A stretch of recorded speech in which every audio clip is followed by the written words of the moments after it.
আল্লাহ সুবহানাহু ওয়া তাআলা দুই ব্যক্তিকে দেখে হাসেন। তাদের ভিতরে এক ব্যক্তি হলেন তিনি যিনি প্রচন্ড শীতের রাতে আরামের বিছানা ছেড়ে দিয়ে শরীরে থাকা লেপ কম্বল ইত্যাদির উষ্ণতাকে উপেক্ষা করে ঝেড়ে ফেলে দিয়ে উঠে দাঁড়িয়ে যান এবং ওযু করে নামাজ শুরু করেন।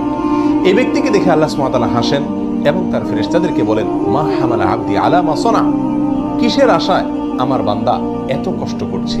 ফেরেশতাগণ তখন জবাবে বলেন, রব্বানা রাজা আমা ইনদাক ওয়া শাফাকাতাম মিম্মা ইনদাক, আপনার কাছে যে নিয়ামত রয়েছে, পুরস্কার রয়েছে, জান্নাত রয়েছে তার আশায়, এবং আপনার কাছে যে শাস্তি এবং জাহান্নামের আয়োজন রয়েছে তার ভয়ে এই কনকনে শীত উপেক্ষা করে আপনার বান্দা উঠে নামাজ শুরু করেছে।